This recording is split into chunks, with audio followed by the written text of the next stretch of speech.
Welcome back, gents and gentlets. I'm your host, Crazy Nate, and today we are unboxing the Mavic DJI 3 Pro. Now, if you're looking for an unboxing with some detailed angles and footage of what you're actually getting, and you want it from someone who actually bought it and didn't get given to them for an honest review, well, here's an honest review. It won't be an in-depth review, but it will be an in-depth unboxing and first impressions, where you know I'm not being paid to give you my opinion. I paid $2,199.99. I got it on Amazon, and I also bought the battery as well. It does come with one battery, but in my situation, I'm going to be going to more rural areas to film, and the last thing I want to do is get there to find out one of the batteries is dead or need to film for a longer period of time and run out of battery space. I bought this SanDisk 512 gigabyte, which is pretty big. I'm shocked how small these things are getting. I think the biggest one prior to this I've ever had is like 60 something gigs. So that's cool. Now they have, I believe it's called a cinematic version. Mavic 3 Pro Cinematic, I'm assuming, is the abbreviated version.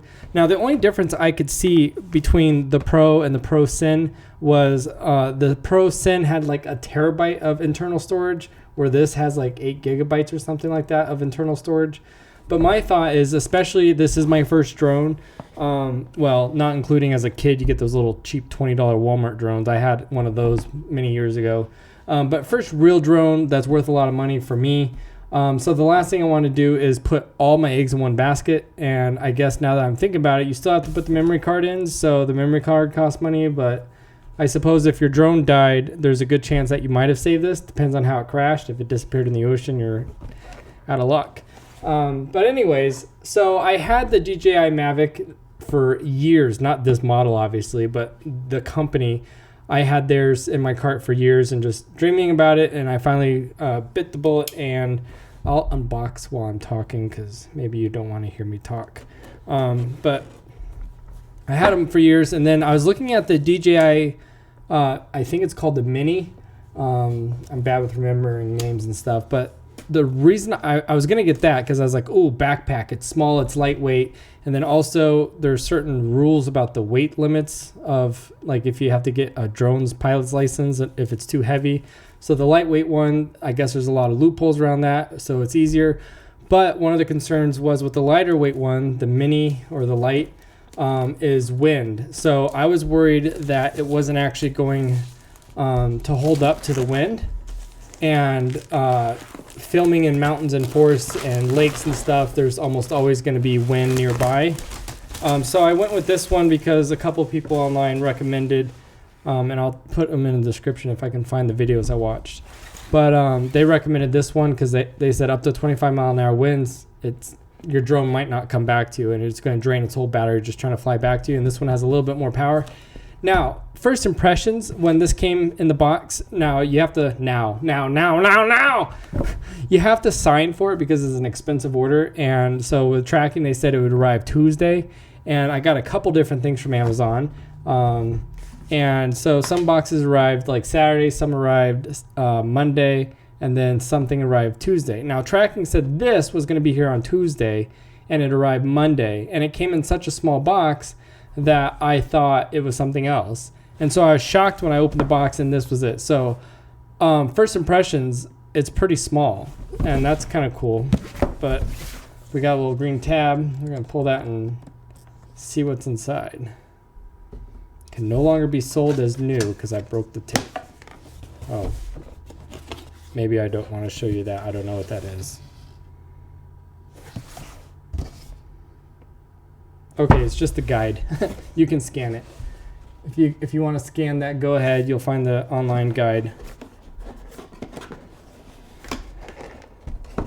So the flight time on one battery, I believe, is like 45 minutes or something like that. Pretty close to an hour.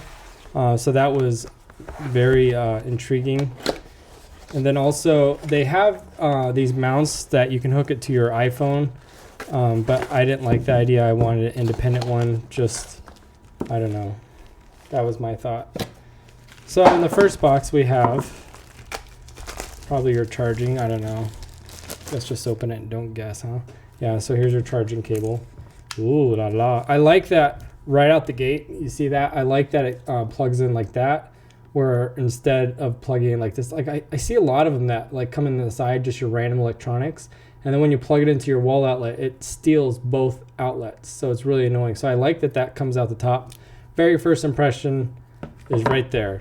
Also, I like this reusable cable tie. You never have too many of those laying around the house. This is a weird type of bag they're using. It's like, I don't know, it's like not normal plastic. I wonder if it's biodegradable plastic. That would be nice if it is. I wouldn't hold my breath for it though. USB cable. And then a really tiny, is it gonna say what it is? The TV show alone, they just get Leatherman's. That looks cool. Don't know what it is. I'm sure I'll know what it is in the future, and then I'll go back and pretend like I knew what it was, and I'll tell you like I knew the whole time. So I didn't totally research this one too much. I saw that it had almost 5-star review, and again, it's the company that I've been following for a long time. So I have trust and faith in the name, and that looks sweet. So it's a little bit grippy. That's good. So if you're out sweating on a trail or something, it's not going to slip out of your hands too much. And that right there looks like I can tie a lanyard to it, which would be awesome. So if I can hang it on me, oh, I know what it's for. Look at that. Okay. So that's cool, but then it's also a little bit scary. You don't want these slowly backing out and then fall when you're out on the trail and then you never see them again.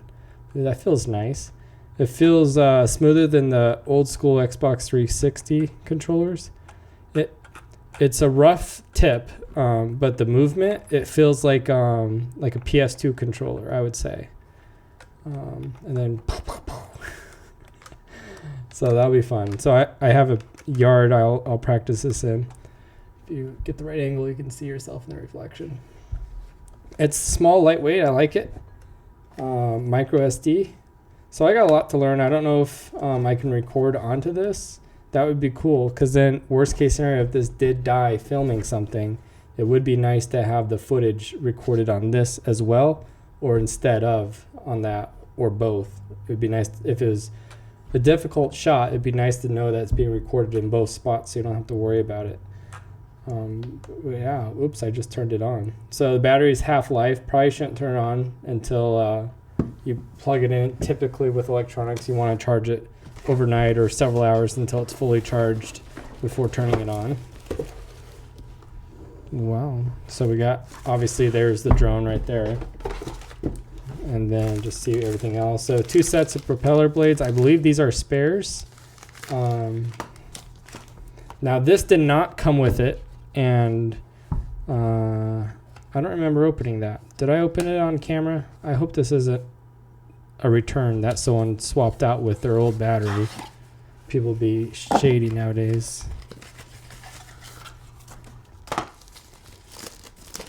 Yeah, that feels like it's been opened before.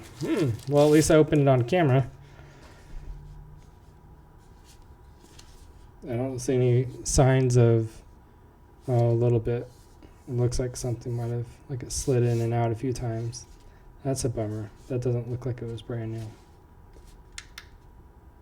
It's got 3 out of 4 of the lights. So that's cool. You can see the power, the power, how much power you have without taking it out of the machine. Okay, anyways, so that's the spare. Well, we can compare the spare to the brand new one too, I suppose.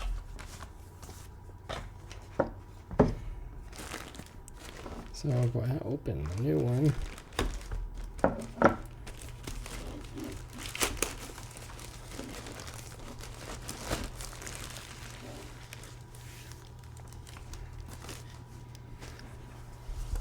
Looks kind of cool. And then this little plastic case is your protector for your cameras and stuff, so they don't bounce around and so they don't get scratched up when you're hiking or driving with them. So you want to not lose this. You want to keep that on there because, like, I don't know if you can see that. It's going to wiggle and move around, so that kind of keeps it, and it protects your lens. And no plastic to peel off the top. That's a bummer. But yeah, you got 3 lenses.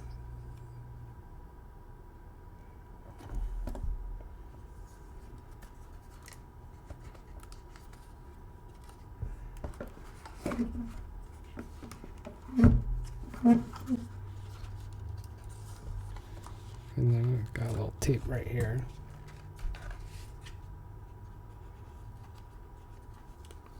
I'm curious about the battery though. So this is the one that came out of the box. This is my backup. Let's just look at them real quick, side by side. Okay, so there's a little bit of imperfections in both of them, so maybe this is a brand new one. I'm going to be optimistic and hope it is the new one. I don't know if you can see that on the camera. There's a little bit like of a half-shaped moon right here. That one has a faint one too, so I don't know if that's like debris and stuff got in like it was actually used, or if it's just the way they manufacture it. I believe it comes with a year warranty. I'm not sure on that one though. Got another plastic thing on this side. I'm not sure what those were supposed to be protecting. I guess maybe that's a vent or something of some sort. Remove before use. Okay. So this I think I want to keep. I don't know if you saw that. So this was just sitting in here. Set it back down. I wish it was like bright red or something, because I like that for backpacking and stuff. I want to be able to keep that in there to help stabilize this even more. So I'm not going to lose this. Yeah, I wish that was more permanent. We got another sticker right here on the side.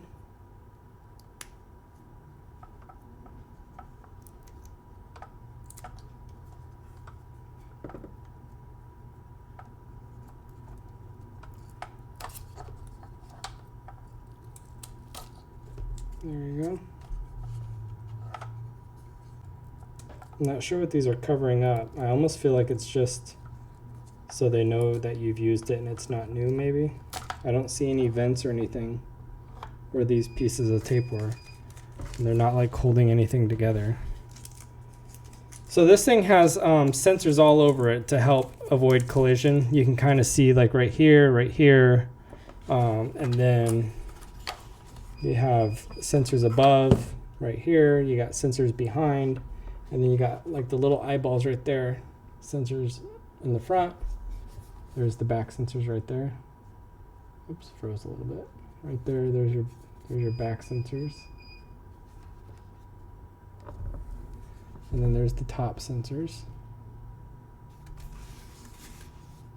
And then these looks like they're LEDs. And two sensors there. Here's the heat radiator. Probably don't want to get that too dirty.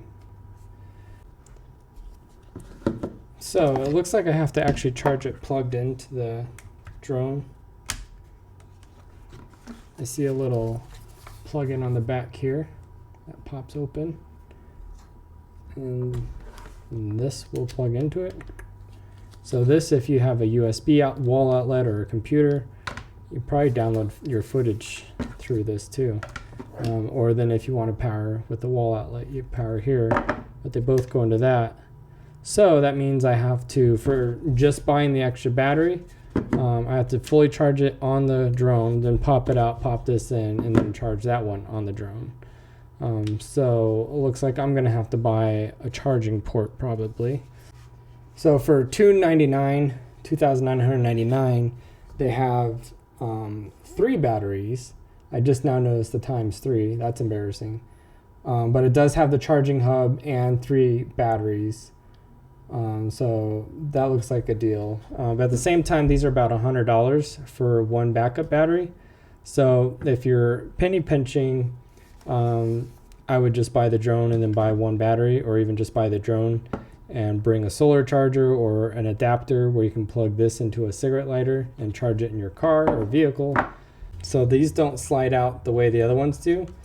They slide like they rotate like that. See that?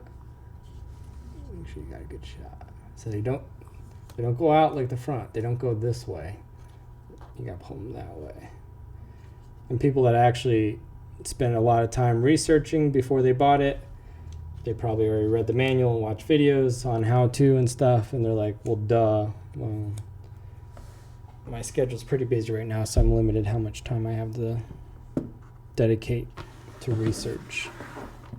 So hopefully this helps you speed up your research process. So I'm assuming when centrifugal force, I'm assuming centrifugal force makes these blades stick straight out. But they have a little picture that says, it has an arrow and it shows a picture of a lock, so to go all this way to lock it, like that. So that's probably how it stops. So it's just going to keep spinning on its own probably, maybe, I don't know. Pretty cool. So first impressions, it looks rugged. This part right here scares me a little bit. That's probably the most fragile part, because it's a gyrosphere, I think you call it. You're going to go all directions, and that's probably the most fragile part. So if and when things break, that's probably what's going to break. So it has a little sticker right here. So apparently it makes 82 decibels. It's not terribly loud. It's not terribly quiet either. Like, I think a car horn is like 115 decibels. Don't quote me on that. Maybe someone Googled it. So I'm going to put that back on. And I'm going to go charge it. And then do some test flying to make sure it actually works.